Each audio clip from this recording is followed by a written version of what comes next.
This here is a full review of the Volkswagen Taos, this new SUV in the compact segment. And it is Volkswagen's recipe for the US to replace the Golf, because the Golf is only available as GTI and Golf R anymore in the US. And this compact SUV is supposed to fill the gap below the Tiguan. Let's take a closer look here with Thomas and Autogefühl. Let's go! What do you think about this front design here? I like it pretty much because it has a bold styling. It's really modern at the same time, also with the daytime running light integration. It's also available here with the IQ Light by Volkswagen. That's their Matrix LED naming. And here in the lower part you can see the contrasting black and red. King's Red is the color for today, by the way. And this is a lot of plastic here, especially in the lower part, that might appear cheap at first. At the other side is the way that when you have some small damages, can also be replaced easier and of course in a cheaper way. 4.46 meters or 176 inches is the length of the Taos, which is sold under the name Tharu in China, by the way. Also interesting. And size-wise, actually, it is kind of equal like the Tiguan in the EU and 9 inches shorter than the Tiguan in the US, which is sold under Tiguan Allspace in Europe. Also interesting, isn't it? And I think it has a very modern look here, also with the crossover wheel arches and the Taos badge right here. Wheels start from 17 inch, 18 and then up to 19 inch here with a massive styling. We'll see also in the driving part if it still fits with the driving comfort then later on. And here you can see roof rails, and the lower part is in this chrome styling. So overall, I think, once again, a modern look, and even a little bit more modern than the Tiguan. We await, of course, a Tiguan facelift very soon. Stay subscribed here on Autogefühl if you want to see that soon. The Seat Ateca or the Skoda Karoq are also sister models in Europe, by the way. And here in the rear, if you have the IQ Light option, you also have a more sophisticated design for the rear lamps. This one equipped with 4Motion, that's their brand name for the all-wheel drive. And wait a minute. AFAP, alert, Autogefühl, fake exhaust. Yeah, that's a true alert for that one. The Autogefühl fake exhaust police has to be active because these are, the purest form of fake exhaust. The real one is underneath. Yeah, but the styling here, once again, with the contrast, that is actually quite decent, isn't it? Khaki has a matte appearance. I really like that. This, of course, not stock. It's like for the test vehicle here. It's really cool because when you have high gloss black, you easier collect scratches and so on. And here, this is like like a budget system for a keyless entry, not like with in and out, but you press this button here. But yeah, I'm fine with that. That way you close the vehicle and open it also again. Why not? Then door closing sound. Not too good though, I have to say. Used to better door closing sounds from Volkswagen. Then the top part is already soft touch, has also nice structure. And here you can get a leather red surface, and here once again too. So it's actually decently built. And here also how the resonance of the quality, like click, click. That's actually good and easy to control here, the side mirrors. This is a straightforward user interface still.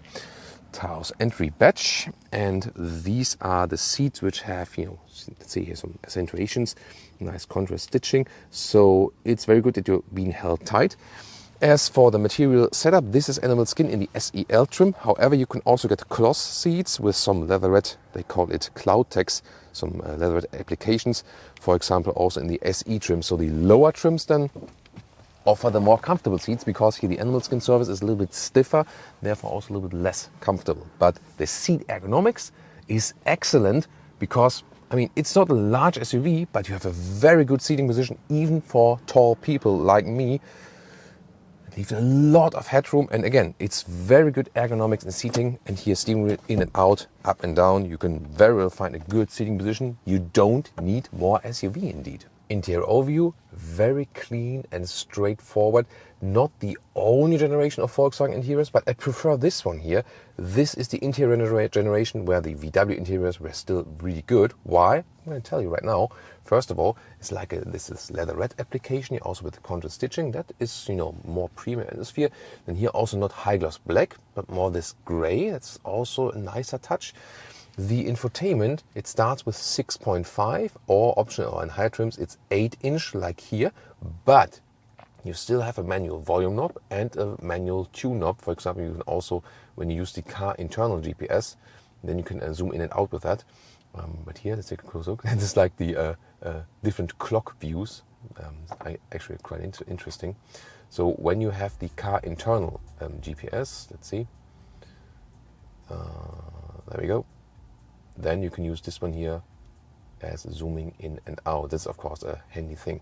It doesn't work with the Apple CarPlay though. And the menu is straightforward. It's easy and it's actually decently fast. And I don't want more from the infotainment system.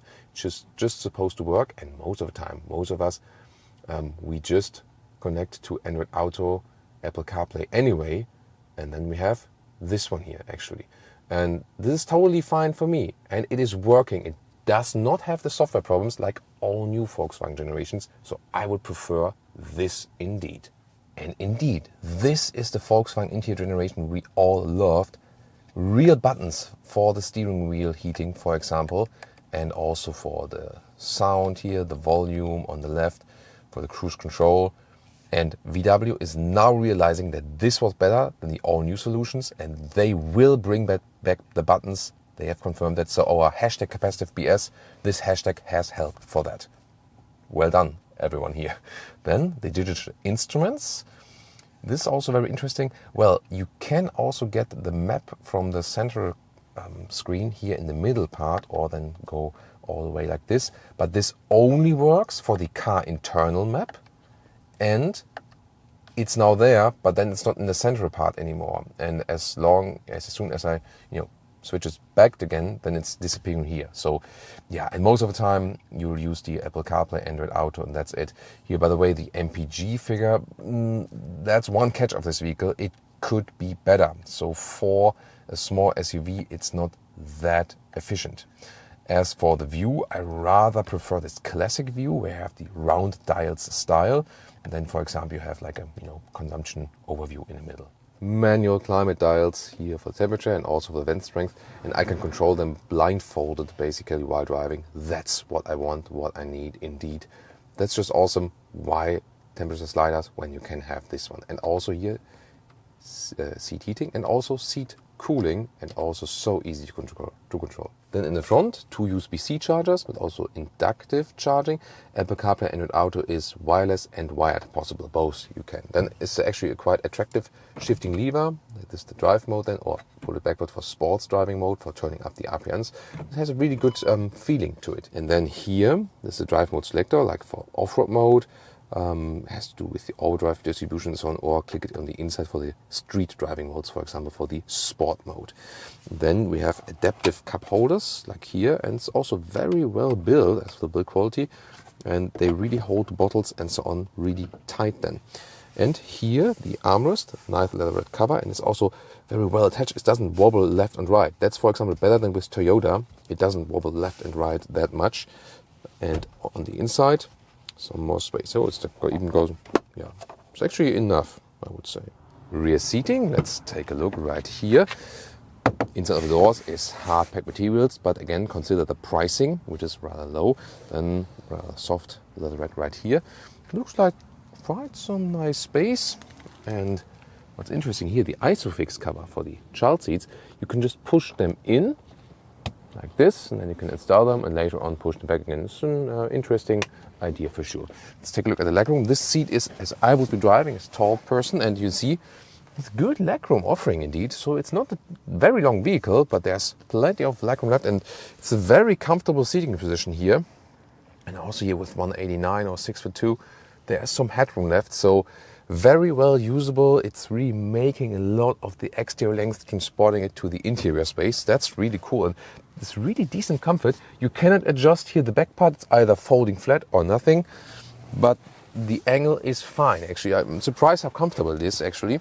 And in the middle part, well, there is this rather large middle tunnel, but you can also sit in the middle part. It's not the, as comfortable as on the outside seats, but this vehicle can house 5 tall adults indeed. There's a USB-C charger here in the rear part. And finally, let's take a look here. We can fold the middle armrest down. There are more cup holders. You can also use this one here as a ski hatch. As for the panoramic roof, when it's really hot, you have this shade here. and this, really protects the whole vehicle, but you can see how far it goes. And let me show you that. So here we go. So we can lift this shade, and you see it really goes all the way. Some flies here, all the way. Takes some time, but the motor is actually quite silent, so it's not too loud. And this is really cool, especially when you sit here in the rear. Then you can look all the way to the front, and it's also possible to open that whole thing. And yeah, it's really spanning all the way wide of the vehicle, both in width and also in length. Almost convertible feeling in this compact SUV here. Oh, music, yeah. Manual hatch here. Let's take a look at the trunk or the boot. And I feel like, how you move the hatch so and how it goes up, it feels like good quality indeed. And it's 28 cubic feet for the front wheel drive, 25 cubic feet here for the all-wheel drive, because you lose a little bit of height here. The width here is 1 meter or 40 inches, so it's a good width, and the normal length of the trunk is about 85 centimeters or 33 inches. So very reusable. You can also install a cover right here. At the moment it is removed. Well, in a way it's good, because then you can easier fold the seat right here and then reach maximum length to the seat I would be driving as a tall person with like 1 meter 65 or 64 inches. What else is interesting, that when we lift this one here, there is a spare tire underneath. Under the hood we have a 1.5 TSI, 4-cylinder, turbocharged, one at 60 horsepower, front-wheel drive or all-wheel drive, automatic gearbox, and if you go for the all-wheel drive model, you have the dual clutch transmission as auto gearbox. Welcome to Thomas's Driving Lounge with the Volkswagen Taos, and we'll start here in downtown LA, because this is supposed to be VW's budget SUV for the US that more people are able to afford, and then, for example, also do some city driving, because it still has a rather decent size and it's not too big actually. And that's again a good advantage for driving in the city. It is indeed rather compact, so when it's getting a little bit narrower somewhere in the street, for example, it's not getting annoying, and you can find a good parking spot, even though when the parking spot is not too large and so on. At the same time, it's not a tiny one, so maybe when you're next to bigger SUVs or sedans or also some trucks, you don't feel like too tiny actually. So I think it's really a right-sized SUV that serves so many purposes. It is equipped with the 1.5 TSI 4-cylinder turbo petrol engine here with 160 horsepower, either front-wheel drive or all-wheel drive. Here we are driving the all-wheel drive version, and it is with a clutch in the middle. That means we have still predominantly front-wheel drive, and if we hammer the throttle, then we also have the rear axle on demand. So the more you apply the throttle, the more you also have support from the rear wheels. It will remain then with this front wheel bias, but that's not too bad actually. It's not that you would plan to drive very sporty in this one. However, it does feel quite agile. And we know from Europe the Volkswagen T-Roc, that's a little bit smaller than this one. And in Europe we have the EU Tiguan, which is almost the same size than this one. And the Tiguan Allspace in the EU is the normal Tiguan in the US. And that is a little bit longer than this one. So when I'm driving this one here, from a European perspective, this one here feels like something between T-Roc and Tiguan. And that's not a bad thing at all, and it feels actually very good in driving. See here, the steering is very precise and progressive. You don't have to steer too much. The US spec versions, I feel that the steering is rather a little bit softer. I also felt it when driving the Volkswagen Atlas, for example. But here I found that the steering is actually better than in the Atlas. In the Atlas you have more play here in the low degree angle, and that's not the case here. Even if you have slight steering degree turns, you do have a feedback, so I think a very good steering setup here. It also changes a little bit depending on the driving mode. For example, you can go to the sports mode, then there's more throttle response, RPMs are turned up higher as well before the next shifting is taking place, and then also the steering has some more resistance. But you can also, for example, set a custom mode, and in that custom mode, for example, I adjusted it on the parking lot before, they have here a safety function that you cannot change while driving. I think it's different in the EU. So in that way, for example, I've set the custom mode, that everything else is set to the normal, but just the steering is set to a little bit more resistance. That would be my favorite setup, because I like to have more natural resistance feeling in the steering actually, but want to leave everything else as it is. And that you can have by this custom mode, for example. I've did exactly the same here now. There is a great overview with this vehicle, especially here on the motorway. If you think like who's right, who's left, you know, it's for me always a little bit special, because on US motorways, you can get overtaken, or you can overtake people left and right. And in Europe, it's actually really strictly only allowed to overtake on the left. So it's good to have a good overview here, but you also have a blind spot monitor that appears then when someone is about to overtake you. And it's also appearing quite early, that warning. Suspension-wise, there's just a normal suspension available here. There is the blind spot monitor. I'm not sure if you can see it. There's like and when I set the turning indicator, then it also has a flashing effect, even warning me further. So that's a very, very good safety feature to have. And I'm feeling fairly comfortable here on the motorway. We are at 55 miles per hour, so around 100 kilometers an hour. And wind noises are actually quite good, so it's not too loud in here. And the good thing here about the Taos is really, it is an agile, versatile SUV. So you already feel like you could go on a longer road trip with this one, because the seating position is upright and comfortable. If you go for the lower trim specs, where you have the fabric seating service, this will deliver even more comfort. Here the animal skin seating tends to get hotter in summer times, and also since the material is stiffer, it doesn't adapt to the body that well. So that it's still good comfort, because the seat ergonomics is great, especially for tall people. That's the thing, has been for decades with Volkswagen vehicles and also Audi. They always had good ergonomics, together with Volvo as well, for tall people. And that's really important to me then, of course, in this case.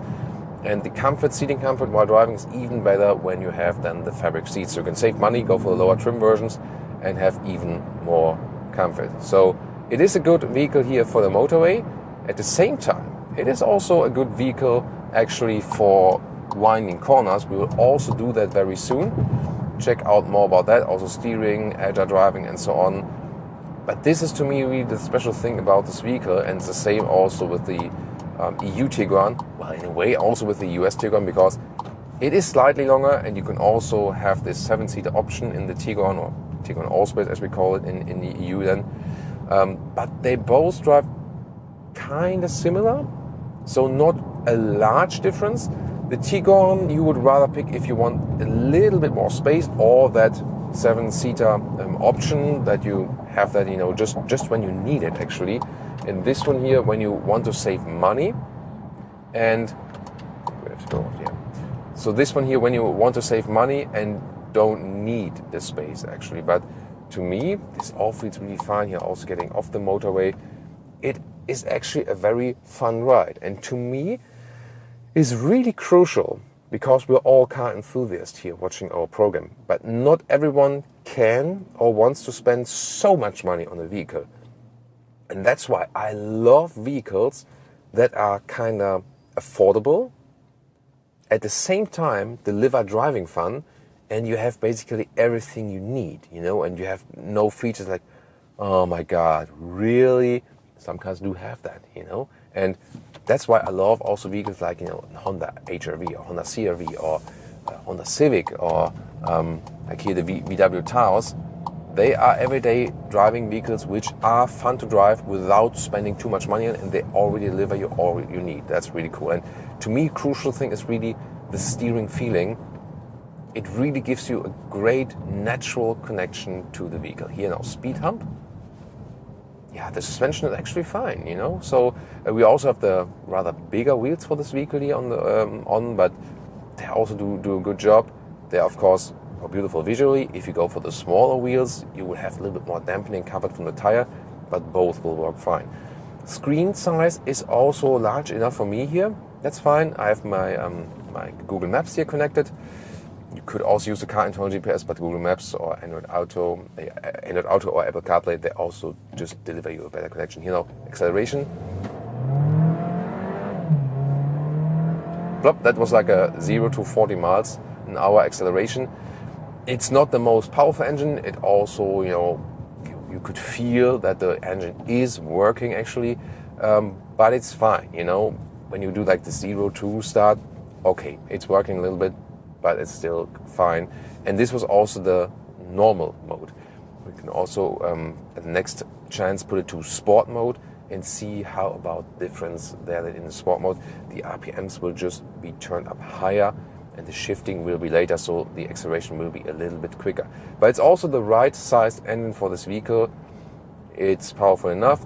Due to the turbo, you also still have some acceleration when you're on the motorway, and you still need some acceleration more, so that's actually also fine. And I think they nailed it really with the package here. And Volkswagen is so extremely successful still in the European market and has been a market leader there and also in China.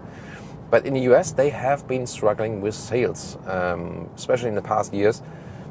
Although their portfolio here with the Taos, for example, and also with the Atlas is not too bad. The SUVs are actually doing a good job. Problem is, of course, when they have like the big competition, especially with Toyota. That Toyota, especially among US customers, has scored so well with the reliability figures. And the running time of the cars in the US is always longer. The average, the daily commuting time, so like, and also the daily kilometers commuting. So in Europe, we have like an average of 20 to 30 kilometers a day in average. And in the US, it's usually double, like 50 to 60 kilometers a day. And that, of course, more takes also focus on, hey, which car is really more reliable? And Toyota and Lexus, always when there are new reliability figures, they always score the first and second spot. And this, I think, something where Volkswagen has to work, especially with the US customers, to show like, hey, you know, we also want to go more on the reliability focus. So in Germany, I didn't have too many problems with the VWs yet, as for reliability, rather with the more recent vehicles, with the software and so on. But maybe you can also share your experience in the reliability with your Volkswagen, with your VW customer. This, however, here is not the all new thing, platform software, and that's a good thing, because this older software, older touchscreen generation here is doing a great job.